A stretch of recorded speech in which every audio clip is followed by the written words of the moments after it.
ये बताइए कि एक जो बात आई है रिकॉर्ड पर सर कि ये सम्मन या वारंट सर्व करने के क्रम में जो भी घटना घटी सर सुबह में, सर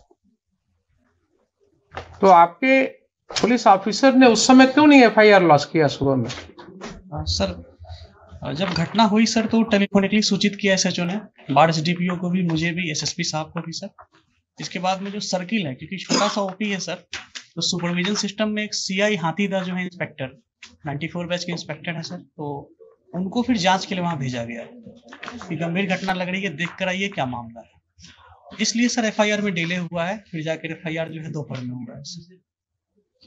तो उन्होंने टेलीफोनिकली फिर बताया कि हाँ सर मैंने देखा है और ये घटना जो है सही है। तो आपके ऑफिसर ने कहा कि हमने दिन से पुलिस फोर्स को जमा किया, रात में घुसने की तैयारी की और 1 बजे रात में धावा बोला उसने।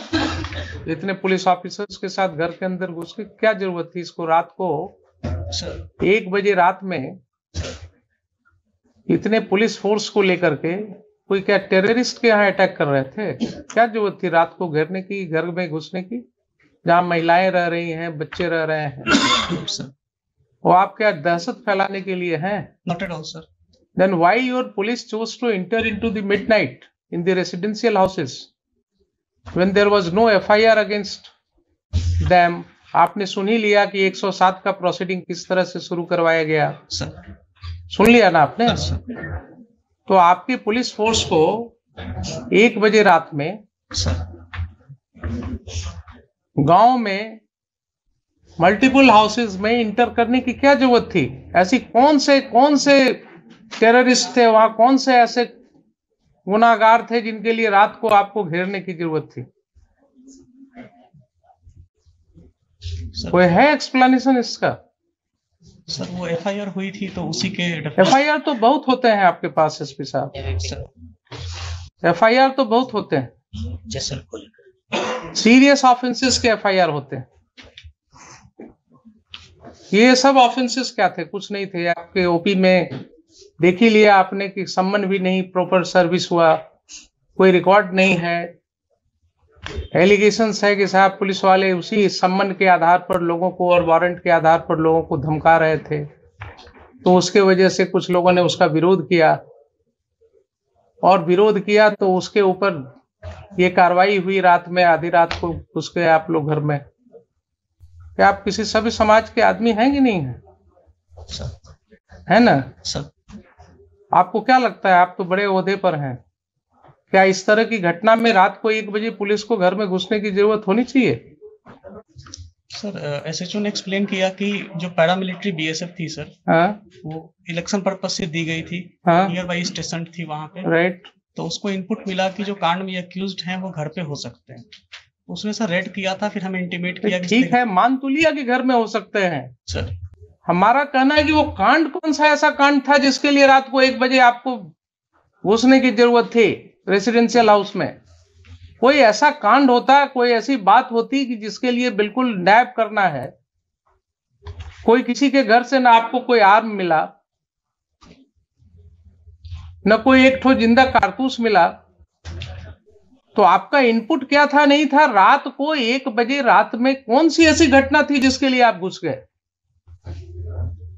ये भी आपका नहीं है केस कि हाँ कोई आपको ऐसा इनपुट था कि साहब काफी हथियार का जखीरा वहां रखा हुआ है गांव में, इतने लोगों के घर में, इसके लिए रेड करने गए थे आप। और कोई कांड तो ऐसी थी नहीं। इस तरह का तो रोज आप लोग देखते हैं गांव में, छोटी छोटी सी बातें होती रहती हैं। ये तो बहुत छोटी सी बात मेरे ख्याल से थी। अगर आप रूरल के एसपी हैं सर, तो आपको गांव की समाज की हालत पता होनी चाहिए। Sir in my humble perspective ये छोटी बात नहीं थी सर। हाँ, एक ऑन ड्यूटी एएसआई के साथ गांव में बदतमीजी की गई। हाँ, जब वो थाने पर आकर एसएचओ को नरेट किया, उसके सून आफ्टर सर मेरे पास वीडियो भी है सर, अगर प्ले करने के लिए परमिशन देंगे हम प्ले भी करना चाहिए। बिल्कुल करेंगे। तो उसके बाद में सर वहाँ पे थाने, वहाँ पे ओपी पे लोग आए, वहाँ पे मैन हैंडलिंग वगैरह की गई थी सर। फिर एक सीआई साहब को जब हम लोगों ने भेजा सर, तो उन्होंने भी बताया कि हाँ सर यहाँ पे ऐसी स्थिति है।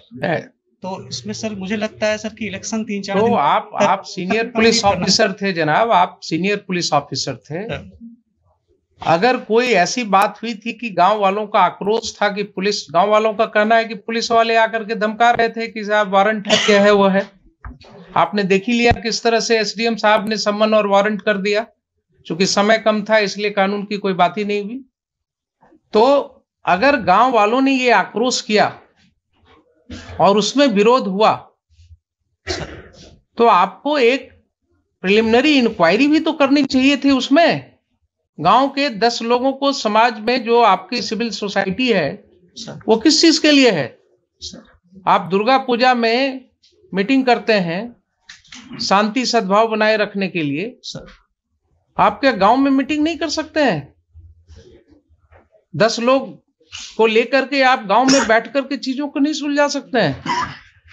आप किस तरह के ऑफिसर हैं? आपने पुलिस फोर्स भेजा कि ठीक है दिन भर शांत रहो, रात को 1 बजे घुसना है घर में। ये कंडक्ट हो सकता है क्या बोनाफाइड? ठीक है, उसको अरेस्ट कर लेते, आप दिन में अरेस्ट कर लेते, शाम को अरेस्ट कर लेते, नेक्स्ट डे फिर उसको अरेस्ट कर लेते। लेकिन रात को 1 बजे इतने घरों में, वो भी छठ का समय था, महिलाएं छठ पर्व कर रही थी, तो इतना गैर जिम्मेदाराना तरीके से आप घर में क्यों घुसे रात को 1:30 बजे?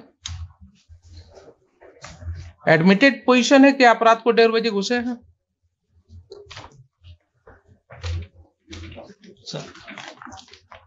आप जस्टिफाई कर सकते हैं अपने इस कंडक्ट को? मान लिया पुलिस के ऊपर आक्रोश था लोगों का, लोगों का आक्रोश हो सकता है, गलत भी हो सकता है, लेकिन कोई ऐसी घटना नहीं है कि अगर आक्रोश हुआ तो उसको सुलझाया नहीं जा सकता है। दे वर नॉट टेररिस्ट्स। किसी का कोई क्रिमिनल रिकॉर्ड नहीं है आपके पास। सर एक का है, सर एक का है तो आप उसको पकड़ लेते, उसको अरेस्ट करके ले जाते। अगर एक का क्रिमिनल एंटीसीडेंट, आपके पास कोई वारंट था उसका? नहीं, वारंट नहीं है सर। तब फिर आप क्या करते? थाने पर जो अटैक है सर, उसमें जो व्यक्ति, भाई एक का हमने देखा है, एक का किसी का वो चोरी वाला केस है सर, एक जो चोरी वाला केस है दूसरे पुलिस स्टेशन का, सर बरौनी का है सर, बरौनी का है। तो आप तो कानून जानते हैं सर कि दूसरे पुलिस स्टेशन का केस है, अगर उस केस में उसका अरेस्ट वारंट होता, वो अरेस्ट वारंट वहां से इंडोर्स होकर के कोर्ट से पुलिस ऑफिसर आता आपके यहाँ उस थाना में, वहां से आप डेप्यूट करते किसी को, उसके अरेस्ट की कार्रवाई कर सकते थे। लेकिन आप कर रहे हैं कि उसका भी कोई वारंट ऑफ अरेस्ट नहीं था। सर एक सबमिशन है सर कि ये जो 107 की प्रोसीडिंग की जो एस्पेक्ट सामने आए हैं सर, उस समय तक ये नहीं थे सामने में सर। दूसरा की जो हम लोगों की जो भी एक चीज बताइए सर, क्यों नहीं थे उस समय तक आपके सामने? आप और एसडीएम साहब, आप ही दोनों पर जिम्मेवारी थी ना कानून को समझने की। एसडीपीओ है लोकली वहां पे सर, एसडीपीओ बार, एसडीएम बार, जो भी है सर। तो एसडीपीओ बार या एसडीएम बार सर, इन्हीं की जिम्मेवारी है ना सेक्शन 107 सीआरपीसी पढ़ने की सर। अगर इन्होंने नहीं पढ़ा और गलत कार्रवाई की तो ये एस्पेक्ट क्यों नहीं समझ में आया तब तक लोगों को? क्यों इसके लिए हाईकोर्ट आना पड़ा लोगों को? और ये जो समय हम लोग लगा रहे हैं इसमें, यहां सेक्शन पढ़वा रहे हैं, आपके एसडीएम साहब ने एडमिट किया ना अभी, इसके पहले नहीं पढ़ा था कभी। तो क्या अनफॉर्चुनेट चीज है कि जिस ऑफिसर को 107 प्रोसीडिंग इनिशिएट करना है उसने कभी 107 पढ़ा ही नहीं है। क्या कानून का राज है? देखिए, ऐसा कहीं हो सकता है? नैतिकता के तौर पर कानूनन तो छोड़ दीजिए, he is incapacitated to remain SDM of the district और द प्लेस सब डिवीजन। जो व्यक्ति कहे कि हमने पढ़ा ही नहीं है आज तक प्रोविजन को, उसको क्या अधिकार है उस पद पर रहने का? और आप कहते हैं कि आपके ख्याल से बहुत बड़ी चीज थी सर, थाने पे अटैक हुआ था, बहुत बड़ी चीज थी। आपका एफआईआर सामने है, आपके एफआईआर में कहीं नहीं लिखा हुआ है कि कोई भी ग्रामीण वहां कोई हथियार के साथ था।